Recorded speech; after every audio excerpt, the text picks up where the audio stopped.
Hello and welcome to another episode of Let's Talk About It. My name is Emmanuel. I am with the Delaware Developmental Disabilities Council.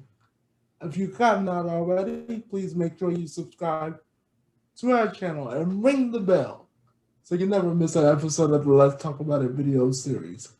Today I am super excited, and I know you may be thinking, he says that every time. You know why? Because I am. I am super excited today to have, I'm going to say, my good friends, because I believe this is the beginning of a real solid friendship.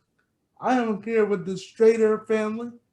We have Benjamin, we have Mason, and we have Miss Carol with us today.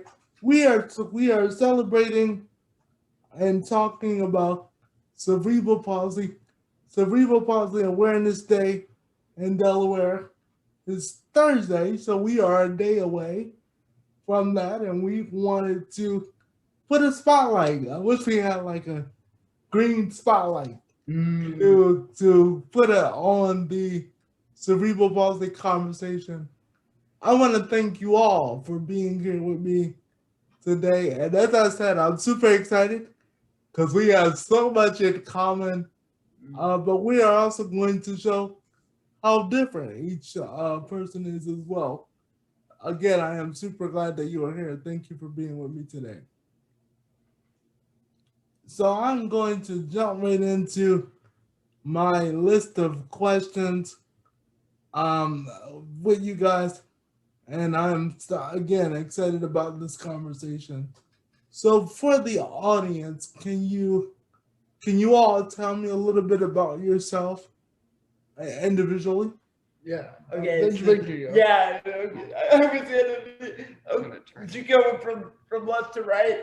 Yeah. Okay. That's good. Uh, so I am Benjamin Shrader, and I. Thank you for having us here. By the way, it's great to be here. I am a disabled political activist and writer with CP, cerebral palsy, and yeah, I'm also on the Delaware Council or State Council for People with Disabilities, and I enjoy that. And yeah, glad to be here. Thank you for being here.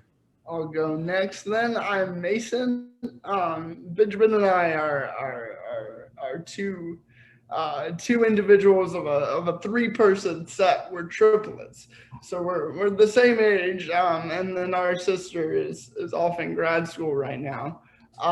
And so yeah, that's kind of a big point. You'll hear us talk about that a lot. So I'd like to introduce that first.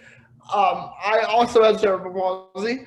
I'm an archaeology student. I'm currently in grad school at Texas Tech University, studying Greco-Roman archaeology. So I dig up really old people, really old dead people, and I can tell you a lot about what they did based on what I dig up. I too am a disabled advocate, but a little bit different than the specifics of what Benjamin does. I do a lot of work on educating people about disabled people in history.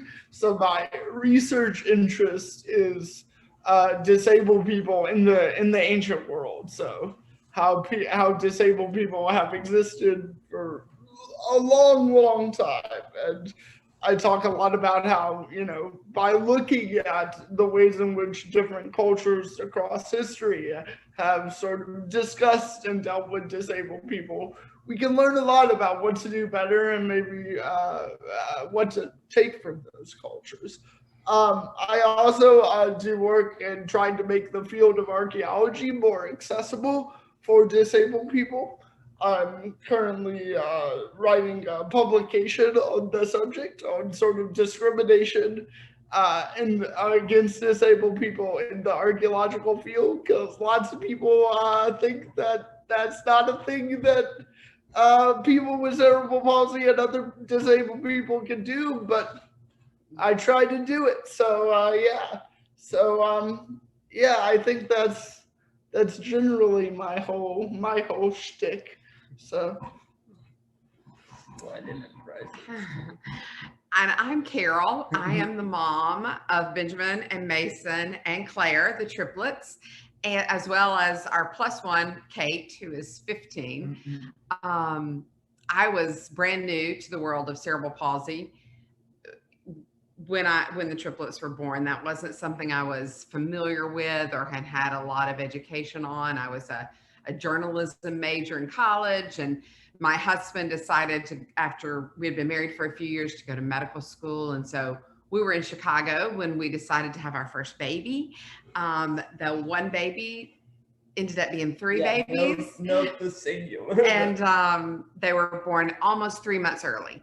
So after several weeks in the neonatal intensive care unit, we thought the hard part was over. I had been on bed rest for about 10 weeks prior to the triplets' birth. And then they had been in the NICU for Benjamin was there 8 weeks and Mason was there almost 10. So we thought the hard stuff was over when they came home.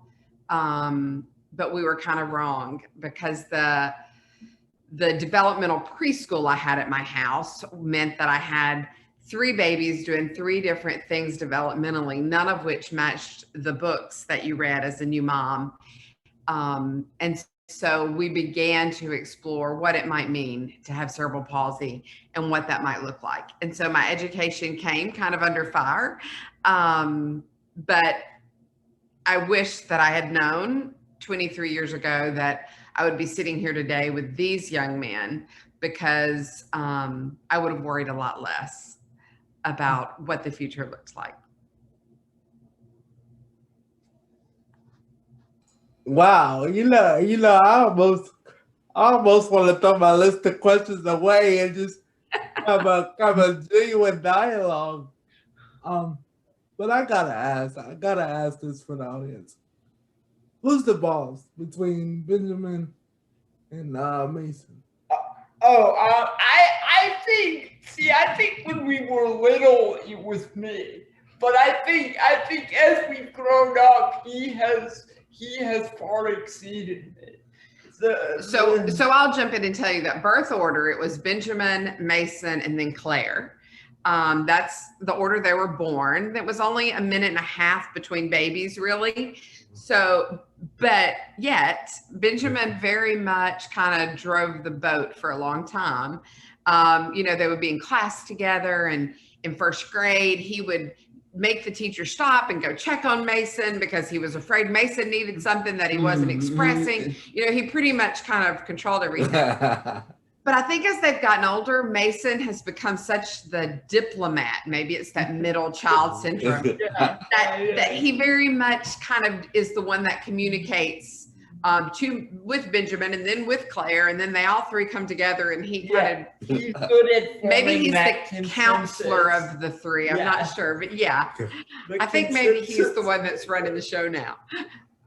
Ultimately, it's the 15-year-old who's in charge. Yeah, that's what I was gonna say. We call her our baby sister. She's not a baby anymore, but she's 15 and she kind of runs the whole house. So for sure, we do what she says. It really seems like y'all at times y'all share those roles of, you might have to be the boss one day, Benjamin, and vice versa, but it seems to work so well. But I was just curious for the audience. I wanted to know who led the rules over there.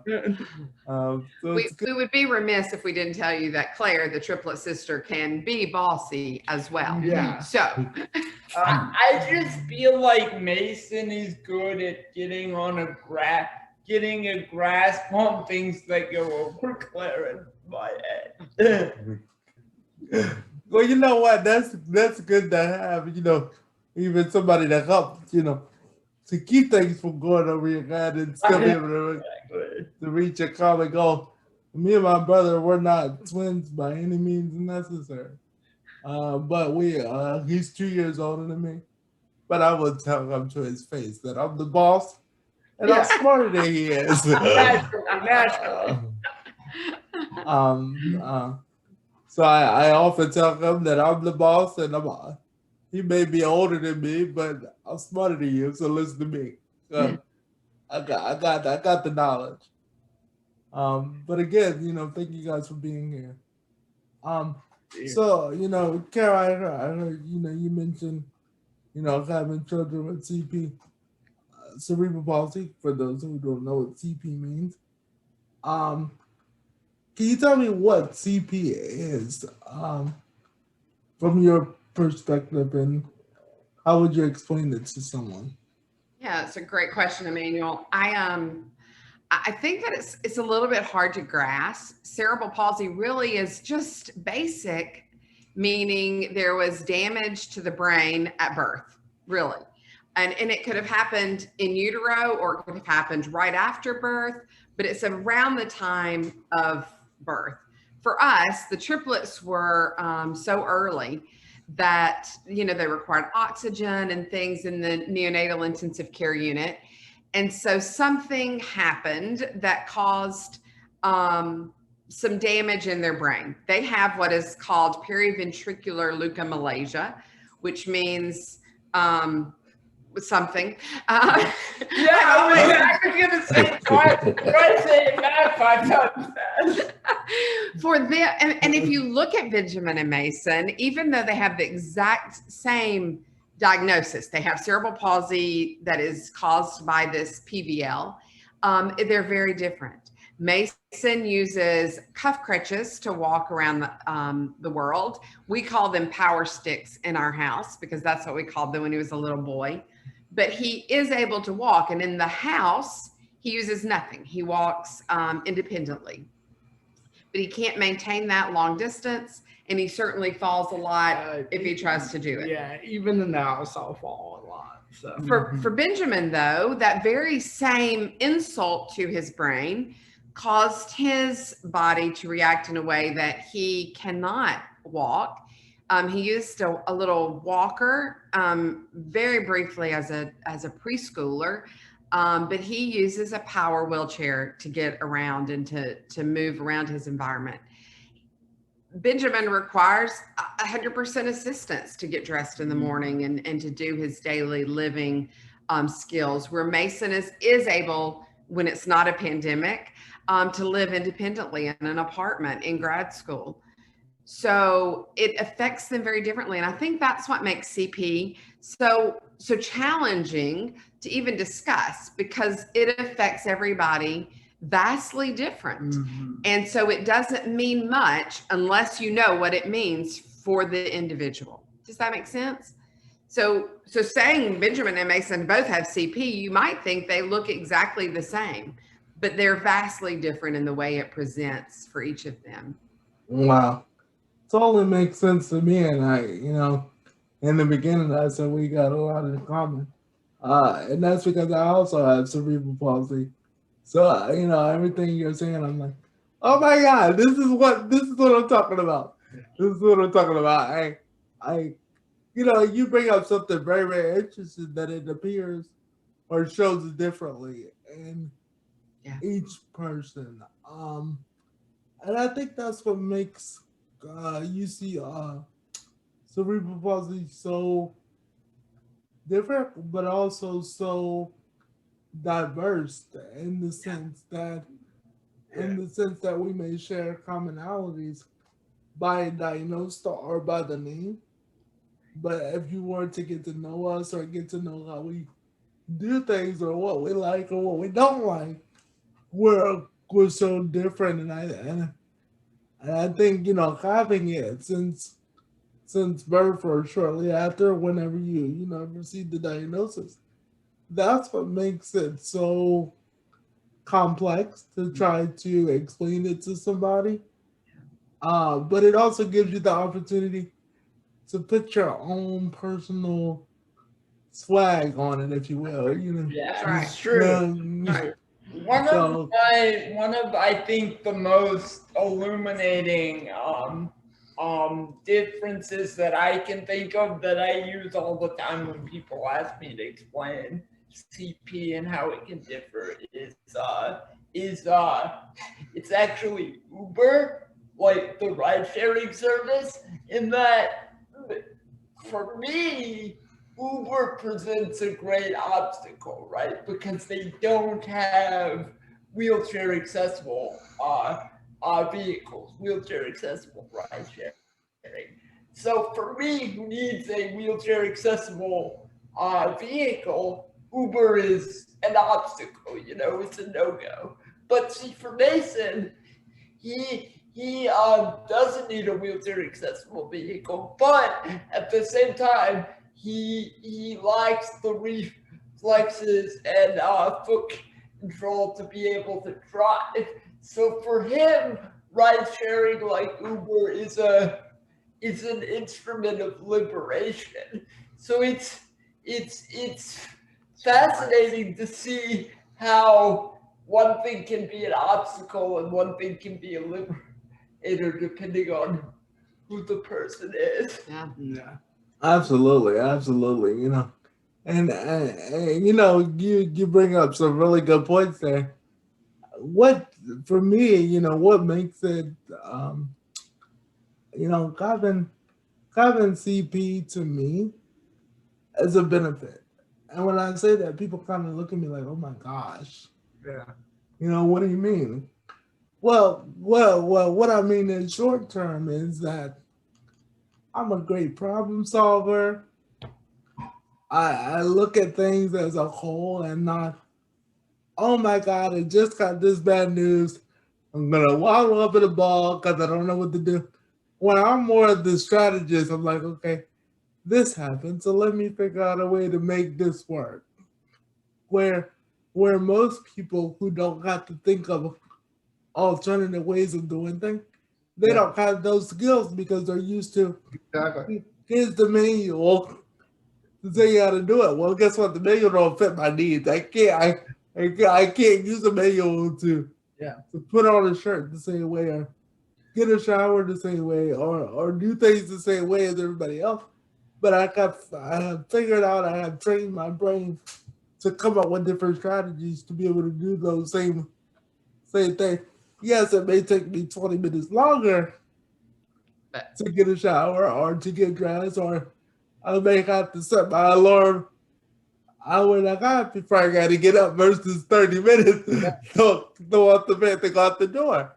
But because we have done that, we have learned to almost think about everything before we step out the door. Do I got everything I need? Do I got everything I need? If I leave this home, can I navigate the world on my own? Yeah. So you tend to, you almost program your brain to say, before you leave the house, make sure you got your braces or your crutches or Absolutely. your wallet in the right place, or your keys in the right place, or the books you need for class Yeah. today. Make sure you got those on top because you don't have time to go all the way to the bottom of your bag Exactly. to pull out these books. So I totally get it. So my next question, I believe is for Benjamin and Mason. Yeah. How many surgeries have you guys had, if you had any? How many have you had in total? So we were counting it up. I believe I have had 9. Maybe 10. 9 or 10. Several eye surgeries, and then multiple hip surgeries and spine surgeries, and one on my wrist. I've had far less than Benjamin, but I have had 3 kind of major surgeries in my life, all of which have been orthopedic surgeries.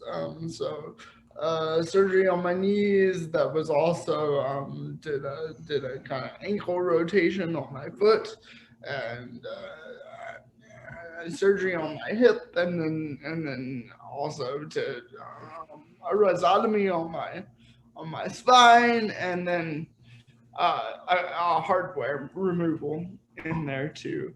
So a lot less and less varied than Benjamin, but we have had both had surgeries. So Benjamin, you hold the record that most people don't want to hold, right? Yeah, no, it's not a record I would advise anyone to seek out. No.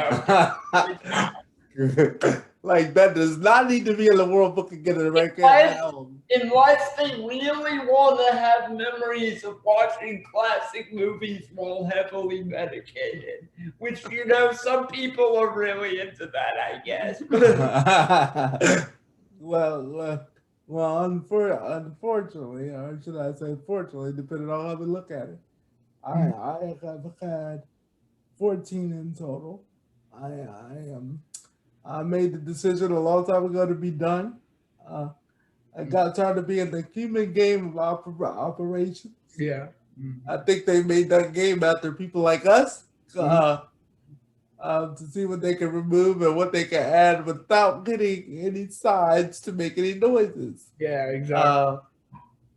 But I made the decision a long time ago to not have any more and to learn how to live my life to the fullest without any more prodding or anything of that nature. So my next question, as I take a sneak peek at my list over here, Miss Carol, how did you feel when you first received the diagnosis of your children of CP in that moment? You know, it's such a hard question now, looking back 23 years, right? I was smart enough to know something was going on, right? We had a little friend in our neighborhood who was born on the triplets due date. So this little baby was born when they were supposed to. So the doctors kept saying, right, that we considered their due date when I was looking at developmental milestones. Well, I had this perfect little model to look at, and I'll never forget his mom bringing him over for a play date one day, and he was sitting up by himself, and not one of my three were sitting, not even Claire. And I remember thinking, uh-oh, right? Like something is not right. And we volunteered for a study on premature babies. We wanted to help get as much information as possible. And because we had three, we thought that the therapist could really learn. And so we had a physical therapist who came to the house every week to test the kids for this study she was doing. And early on, Benjamin was just off the chart. I mean, he was like hitting all these milestones, and I'm like, yeah, that's my kid. Like, he's super smart, you know, like I was feeling all cocky. And one day she just made the comment, she said, you know, it could be cerebral palsy. This could be spasticity causing him to be able to hold his head up and push up with his arms and all that. And I almost quit the study that day. I called my husband and I was like, she can't come back to our house. Like, I can't believe she would say that about my child, right? Like, I was so right. And, you know, wisely, I didn't quit the study, but I did start calling my pediatrician and pestering her to death. And she just was certain they would catch up. And so we were about 9 months old, and Claire she was sitting up and she was starting to crawl. And Mason was wanting to sit up and he was wanting to crawl, and he was working really hard, and Benjamin wasn't even rolling over yet. And we knew, so I knew, right? But a developmental pediatrician wouldn't even see us until their first birthday. And things have changed today. And I'm so grateful that they're giving moms the diagnosis earlier. But they wouldn't see us until their first birthday. And so we went to the appointment, and the boys were sick. They both had a little fever, about 101. But it was a doctor, right? So we could go to the doctor with 101 fever. And They were very sleepy and just want to lay on me. And the doctor got there. He was about an hour and a half late that morning. We were his first appointment. And he walked in and he didn't even touch the boys. He just looked at us and said, well, yeah, of course these boys have cerebral palsy. What do you think I was going to tell you today? And I remember trying to explain, like, but wait, Benjamin have eye surgery next week, and his physical therapist thinks once he has eye surgery, he's going to start reaching some milestones. And what about Mason? He just doesn't feel good, and he's going to be, I'm trying to explain for him to give me any kind of hope.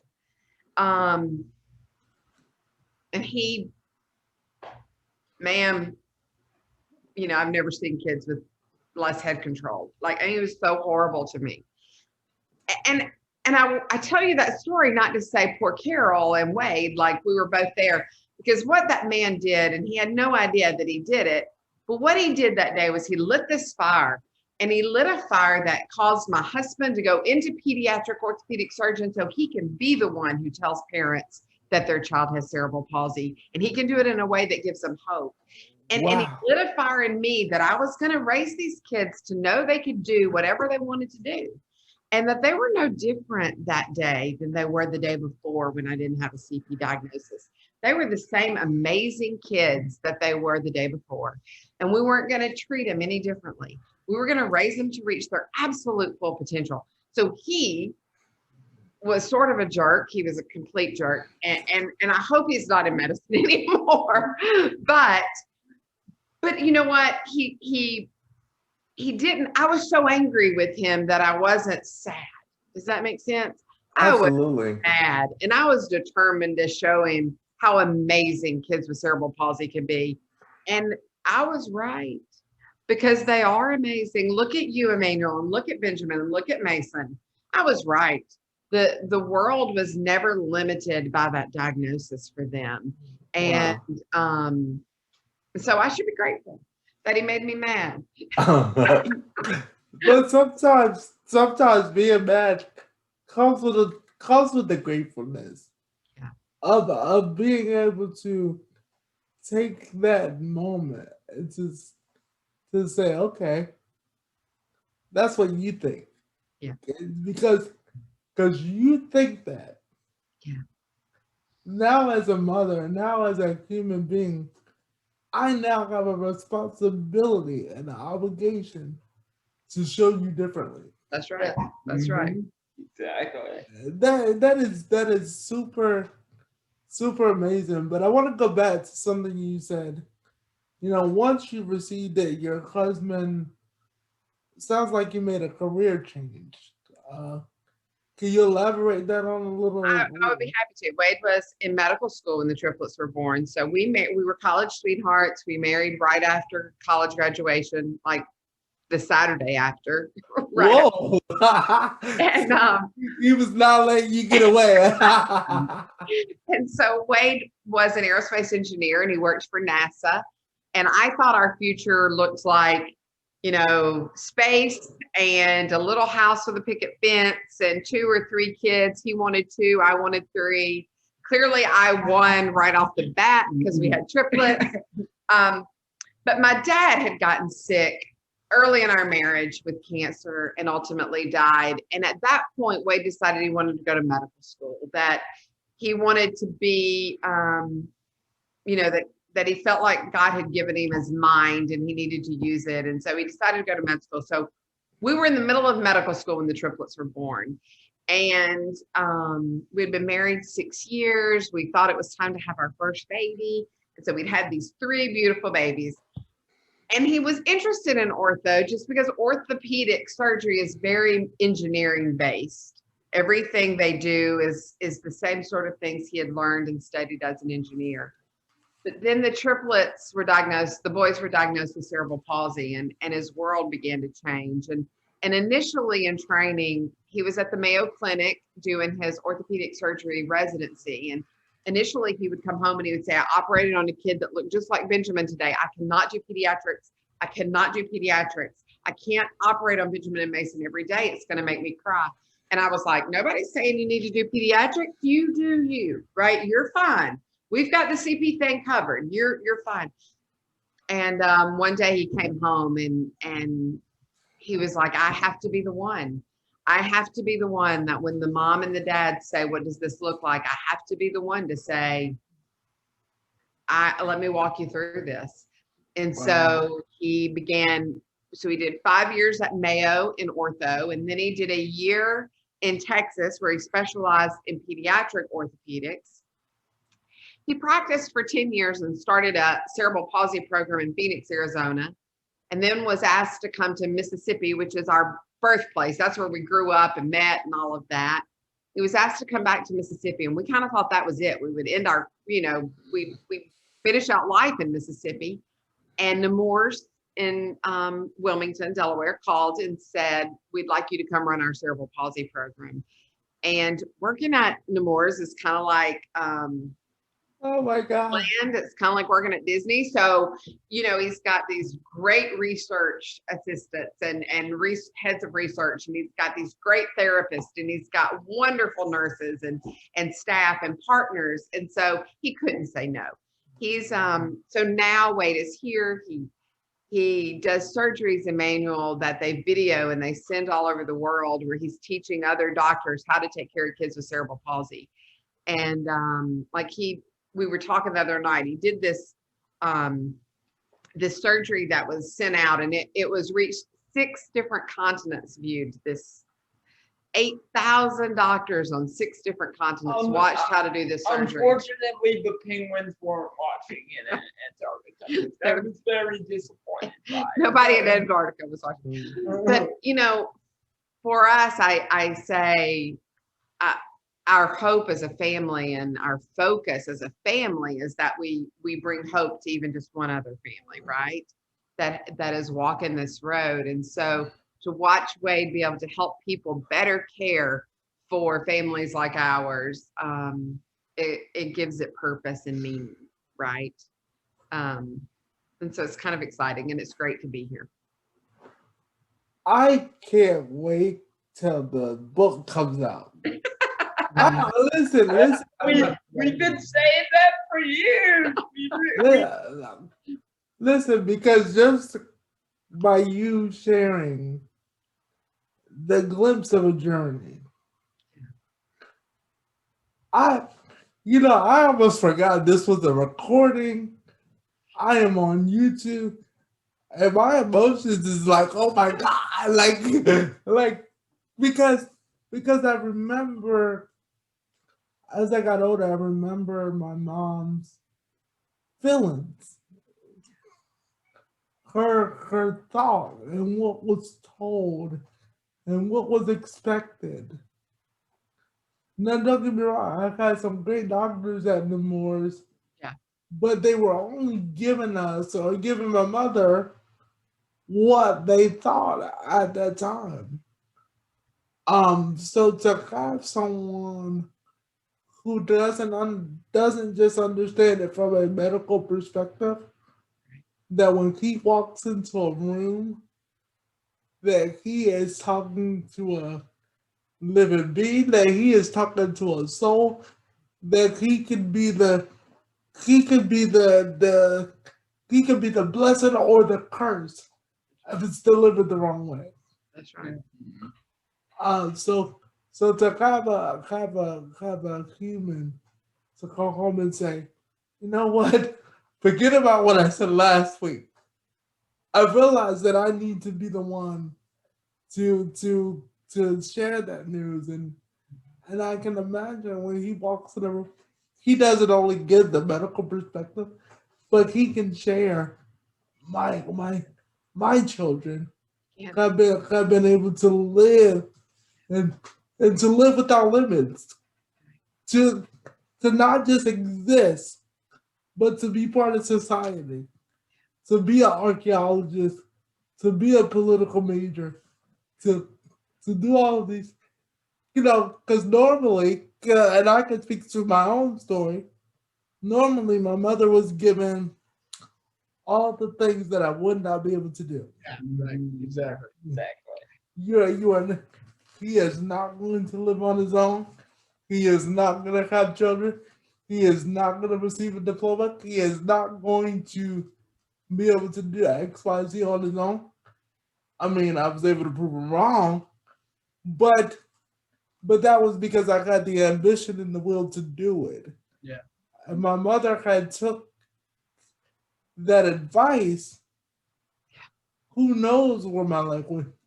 I would have probably. My mother was only 17 when she had me, so I probably would have ended up in like some put away system with people that look like me, talk like me, sound like me, and having some of the same challenges as me. So to have someone to say, you know what, I'm the change. You know, like that quote, be the change that you want to see in the world. You know, for your husband to come home and say, I'm it. I'm not only it, but I'm going to take what I know and spread it out to all the continents. That's right. And to train students. And oh my God, I can't wait. I can't wait for the book. Carol, with your writing skills and Benjamin's structure of speech writing and your husband knowledge, y'all got to get on this book. Like, We'll get on it. We'll get on it.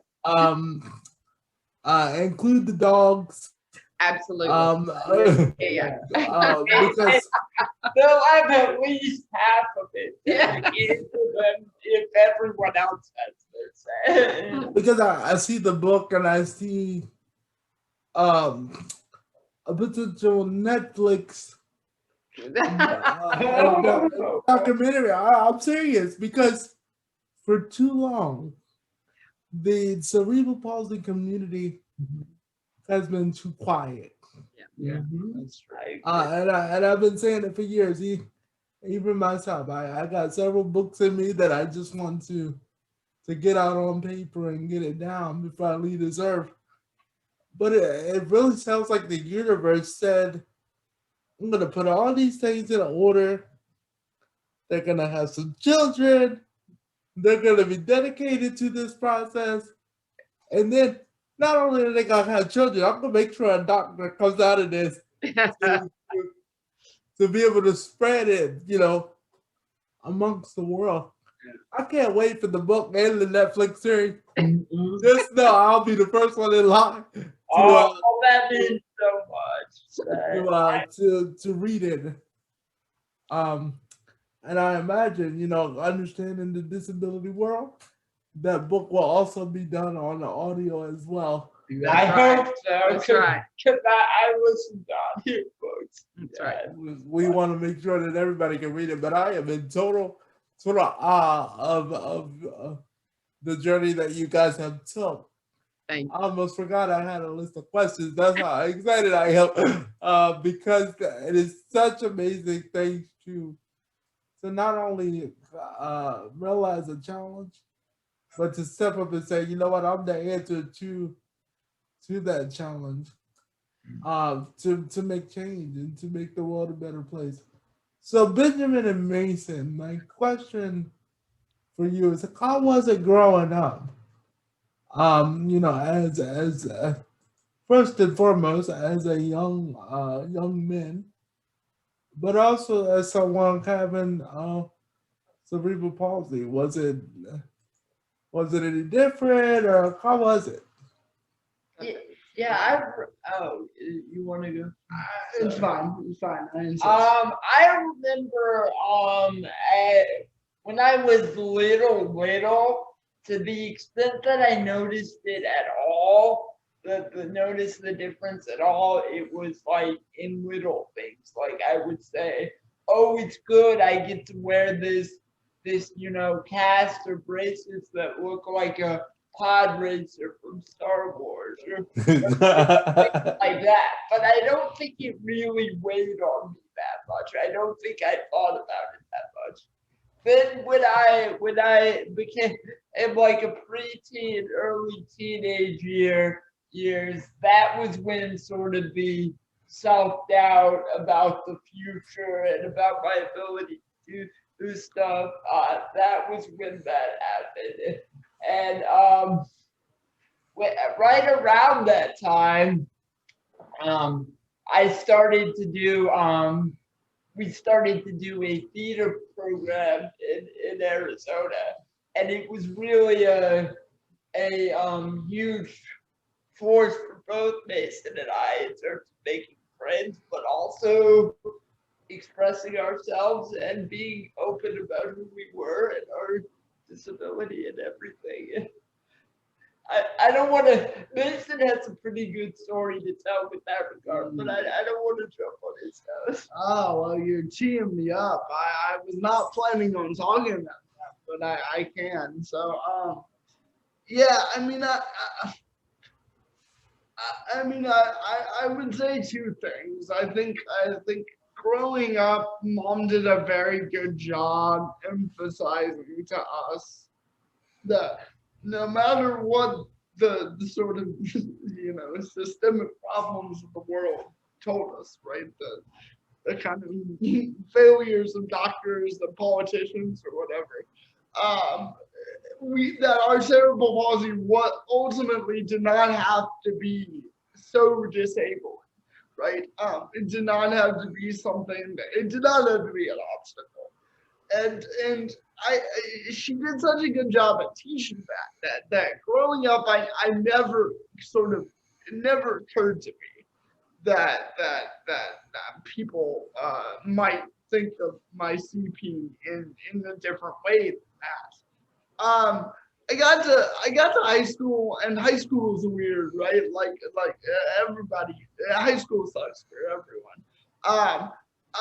But social anxiety starts kicking in for everybody, and people. I started noticing things about the way the assumptions people would make upon interacting with me and Benjamin. And obviously this probably occurred before high school and like from 6th grade onwards, but they would assume that just because I walked with crutches or Benjamin used a wheelchair, they would assume all of these things about our disability, right? That we were contagious sometimes, that we couldn't converse on the same level as other people. Couldn't process things, they couldn't comprehend, things they were saying. Exactly. And so that became a big source of a big kind of chip on my shoulder, a big source of anxiety. Every time I walked into a room, and honestly, I still kind of feel this, I would worry about the assumptions people would make about me based on my disability. And so that was, like I said, it's probably earlier than high school, probably as early as 6th grade, but that was kind of the things started to be like, oh wow, that this isn't like how Mom, and like not everybody thinks how we think about this, and so yeah, but the show Benjamin's referring to is in high school. This particular theater group we were in wanted to do a theater production that was making a statement, that was actually speaking to something. And so the show they picked was a kind of failed little off-Broadway show called Honk, about the ugly duckling. And the moral of the story is that, right, it's the same moral as always with the ugly duckling. It's that everyone judges him for his appearance, but then at the end he turns out to be a swot, and everyone regrets it. Well, they wanted to say, what if we cast, what if I was the main character? I was the ugly duckling. And so the sort of text of the play was saying, what if the thing that everyone was judging the character for being ugly, what if that was actually like a disability? And so it became kind of a metaphor for discrimination based on disability, for the things I was talking about. And then at the end of the play, unlike the traditional ugly duckling, in which she becomes a swan and is no longer ugly, and that's how it ends. I because I am me. I have cerebral palsy. The character stayed disabled at the end, right? It's just everyone realized he was a swan, but he was still disabled. So it was this sort of metaphor of like realizing that disability is not something that makes one ugly. And so this was a big deal for me. It became kind of a statewide sensation a little bit. We played it all the time, and yeah, it was kind of a moment for me to say, okay, I can start to say something kind of publicly about what I'm experiencing. The other thing I was gonna say is in college, I got very involved with lots of, you get into college and get politically fired up and get lots of opinions and, very opinionated and upset at the world. And I kind of felt all that, but it was weird going to college because I realized that all these things that people wanted to talk about were like great, important, valid issues. All your kind of political party lines, but nobody, the politicians or the students or whatever, was talking about sort of disability issues. And this is something that was weird to me, that I would turn on the TV and no politician ever was talking about how all these policies affected people like me. And so I realized that, like, okay, if I want to say something publicly, then I should start saying it to these people, these larger sort of systems that kind of keep disability out of the conversation.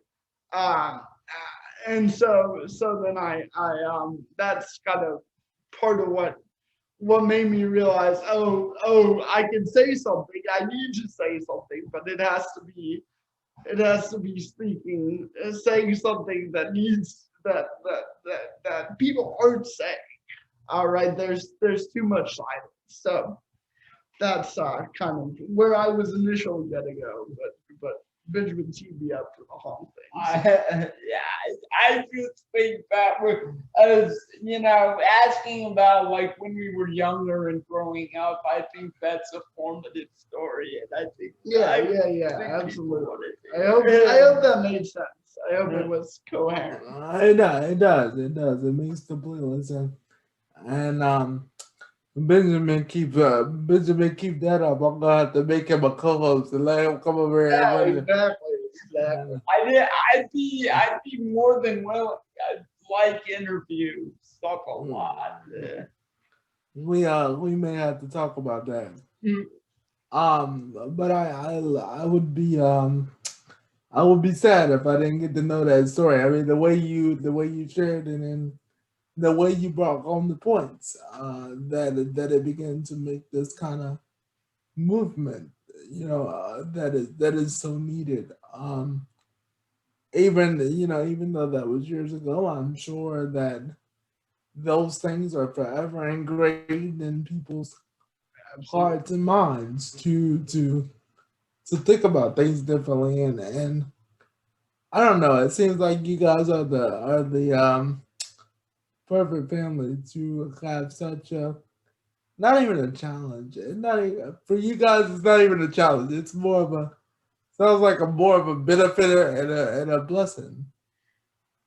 Because you guys were able to not only do it, but you do it well. And you educated yourself.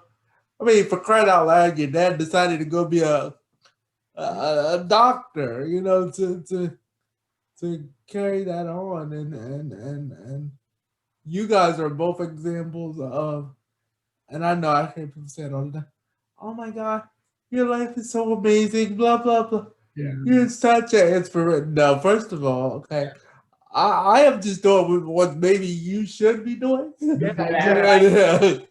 then if you weren't to do what you should be doing, then maybe you wouldn't be thinking I'm so amazing or such an inspiration. doing what we all should be doing, which is living our life. So I mean, what I like to tell people is that if you think disabled people are so inspirational, it's because, you know, we live in this world that is not made for us. And so when we overcome those things, it seems inspirational. But that's not the conclusion you should be reaching there, right? The conclusion you should be reaching is that, hey, wait a minute, maybe we should make the world better. Yeah, right. Instead of saying how inspirational it is. Yeah, right. Instead of inspiring you to feel good or, you know, get a t-shirt or whatever, it should inspire you to want to help create a better world, to try to achieve equity. Because we all have a role to play in that, I think. exactly, and you know that reminds me of when they kept talking about the first blind man to climb Mount Everest or one of the mountains. And when they were telling the story, they couldn't tell that he was just. They couldn't say he was just a man that was, you know, that climbed Mount. Oh no, it had to be the first blind man to climb that mountain. And you know, for a long time, I was like, you know, when I was younger, I was like, well, if they want to talk about me, let them talk about me. I must be doing something good. Then as I got older, I said, this is so patronizing. Oh, look at the little kid. Oh, let's pat him on that. First of all, I'm not a dog. Don't put me in my hand. Don't pet me. Yeah, that's the thing. Yeah, exactly. We have both, I think it's fair to say, been petted, unfortunately, too many times. It happens a lot. Exactly. So speaking of, you know, things that you guys have done, yeah. What are some of your biggest accomplishments? Well, I'm very proud of the. Oh, sorry, were you? No, go ahead. I'm very proud of. I don't want to. I feel remiss for not mentioning it at the top. I was not as thorough as I probably should have been in my introduction. I'm very proud of what I accomplished at Belhaven University when I not like my grades and stuff, but like the stuff I did with the theater department, graduating, getting a degree in theater and minor in political science. I'm proud of that, not because of like anything that I did, but because of the people I met and the stuff we were able to accomplish together. Like for instance, we read a reading of my play. It's called Live Free or Die. We read it for my senior project, and it deals with ableist language and how ableism sort of entrenches itself in language in ways that we might not even feel like. So I'm proud of that, and I'm proud we got to do that for an audience, and I'd like to do it again one day, and hopefully. I'm also proud with should I stop this? I mean, I was gonna jump in. Yeah, but you could go on for another 30 minutes or so. There's a lot of things to be proud of. I don't know. I think this is maybe a cop-out answer, but in my sort of career as a grad student thus far, which I'm very new at still, and I have a long way to go. But I've gotten to teach a lot of young people, and I've gotten to a lot of them have already told me that you know they had never considered disability issues before in any sort of light, be it modern politics or in the what I teach, which is about the HR world. And so I'm proud of that, actually. I think most. I've done lots of other more flashy things. I've dug up Roman cemetery in Spain, and I've seen, I've been to Pompeii and things like this, and I've done lots of very flashy, cool things. I've been very lucky. Archaeology is kind of sexy in that way. But the thing I'm probably most proud of is the being able to like show young people that you can talk about disability and think about disability, and it's okay, and we should. Because the thing I hear so often from able-bodied people is that they say they're afraid to talk about it, right? Like it's whenever I walk in the room, it's like an elephant in the room, right? Should I mention that he has crutches? Yeah, one of my favorite things to do in college was we'd start off first day of semester and someone would say, "Everybody find the seat," and I'd always go, "I got mine," and that provides a gateway for people to address it, because then they don't have to. Then you've broken down that barrier for them, Yeah, I mean, it's humor is always good, but just to summarize, I would say that's the thing I'm most proud of, is to have that impact on young people's lives, and I hope I can continue doing that. Absolutely. Benjamin, I'm gonna tell you right now, you stole one of my jokes. No, but you're right. I think It's a good one. it's a good segue into showing that we're human. I've had people tell me, "Oh my God, you shouldn't make fun of it." First of all, this is my life, and Exactly. it's only offensive to you because you don't think I can do exactly what I'm doing. So, because it's offensive to you, you want me to be quiet, which is not gonna happen. So speaking, and I got a couple more questions. I'm not gonna ask everything I wanted to ask. I think we can do a part 2 of this, and you guys are so conversational, and I love it. I love it. But my next question, speaking of things that people have said, Yeah. and I know you guys probably got a laundry list of different crazy things that people have said to you. But what are some of those? Yeah, I'll take this one first. So my favorite one happened when I was a senior in undergrad. I was not that long ago. I was a senior in a senior level class, and I was we were discussing a book we had read for class. And a prospective student, so a student who was a junior in high school, comes into the senior level class just to like sit down and observe what a class looks like at my college.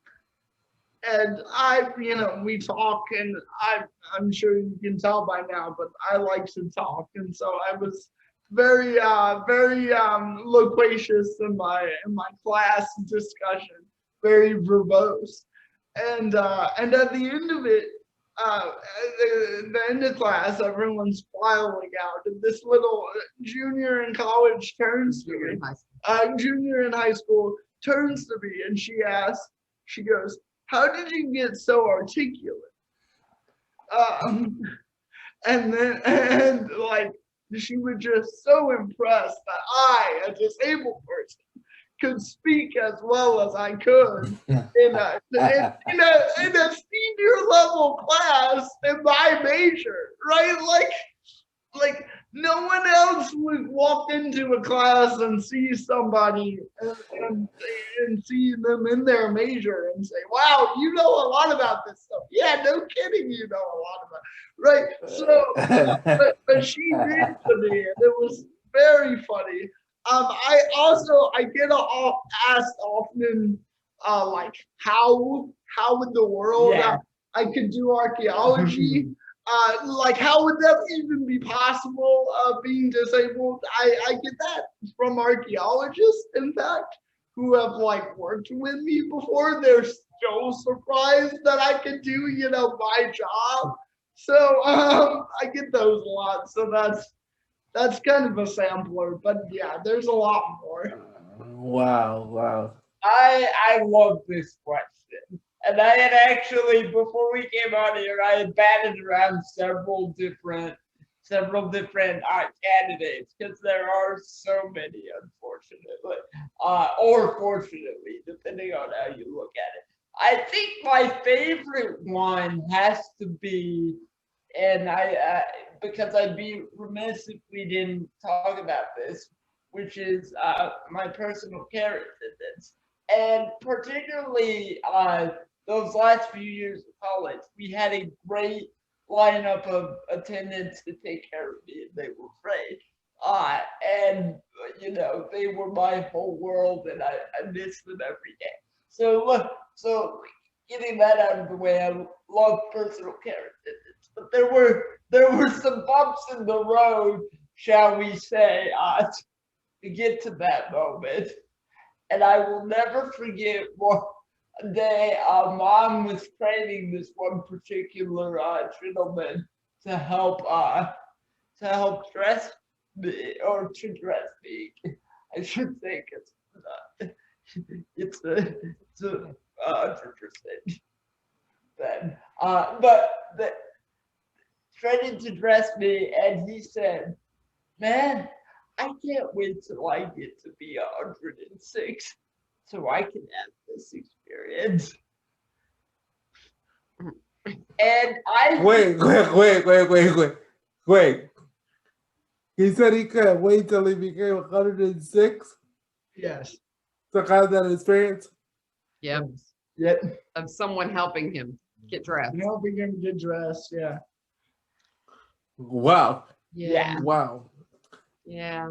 Well, probably at 106, Mason will probably be digging up his bones. Yeah, right. Exactly. All right. I don't know if I get to answer this question, but I have to tell you that we were on we were traveling a few years ago, and we were in line, and this woman who'd been in line ahead of us walks back to me. She gets out of line and comes to me and leans over and whispers in my ear, "At least they're handsome." Oh my God. I just stared at her like, "At least?" Like, and I think we had the wherewithal to say, "and smart." Yeah. Like I couldn't even, just spitting it out, right? Like, what? Are you kidding me? At least they're handsome. Oh my God. Yeah. That reminds me of when I was in grade school. I forget what grade I was in. When girls used to say to me, "I would date you, but you're in a wheelchair." Yeah. I'm like, well, you know what? Probably because you said that I don't want to date you I would anyway. date you. Yeah. Judge that. Yeah, make it easier. They're like, make it easier for me. That's like me saying, well, I don't want to date you because you're not in a wheelchair. You Right. know, what sense does that make? But when I read that question, I was laughing as I was writing it, because I could just imagine some of the girl stories of what So you many. have heard. Right. So many. We could probably write a book together and come up with a whole We list of Another book. Yeah. things not to say. I got one more question for all three of you. Mom, yours is a little different than Benjamin and Mason, but the question is, what would you say to a person who has cerebral palsy or any disability for that matter, that don't think they can live a full life in the community? I would say a couple things. One, don't discount your struggles, because often we're taught like disability does not define you. You overcome it. And don't discount that there will be hard days, and that's okay, because they'll shape you who you are. So that's number one. Number two would be in equal measure, for everything that's more difficult for you, it's also going to give you some assets. It's going to give you things you otherwise wouldn't have had. So hold on to those, just as tightly. And with the two of them together, I would tell them that you will be able to have a life that's different than anything you can think of. Or I would probably say this to the parent, because the little kid probably they will be able to have a life that's different than anything you can comprehend right now. If that makes sense. Yeah, it does, absolutely. Go ahead, Miss. No, go ahead. Yeah, I mean, I would just build off that and say that, that all the things that might be telling that person that they can't do something with their life, right? All of those things, the factors of the world, they're not an inevitability. Right, I've seen lots of different people in lots of different parts of history deal with disability and figure out ways to accommodate them in society. And so we can build a better world because it's been done. And so what I would say is, because I'm thinking back to me when I was kind of figured this out, and I was young and angry, and I still am a little bit, but is that find people like us, we can change this if we organize, right? If we stand together, because like I said, all of this ableism and the failures of medicine and things like that, you feel like are standing in your way. They don't have to. It doesn't have to be this way. We can change the world for the better. And yeah, I mean, like Benjamin said, even if we do change it, when we do change the world, there are still going to be tough days, because cerebral palsy is still it's still, even if everybody with the disability had access to great health care or something, we would still have disabilities. But if we sort of band together, we can make it a whole lot easier than it might be right now. And so, yeah. Absolutely. You guys bring up so many different points, and thank you for sharing that. And I think, well, not I think, I know. You're right that we really do have the opportunity to change the world. We get to be the writers of our own book, or of our own journeys, and Mason, with you really being a fan of digging up bones. I often tell people all the time that I want people to know I was here. Yeah. Not by my bones, but by what I did when I was here. That's right. So to have somebody willing to dig up a bone, kudos to you, because that ain't my thing. Yeah. That ain't my thing. It takes a real talent. I won't even say special, because I don't like the word special either. Yeah, right. But a real talent to be able to look at those bones and to be able to tell a story based on what you dig up. So kudos to you for that. And you never got to worry about me coming for your job, because I don't want it. I don't want it. Mom, before we close out this show, and I called you Mom because I feel like we connected already. That's right. But what would you say to a mom that received that diagnosis, and They may be a little confused, and they may not have the luxury of having your husband walk in Right. to share that news. What would you say to someone who just received it and don't know what to do next?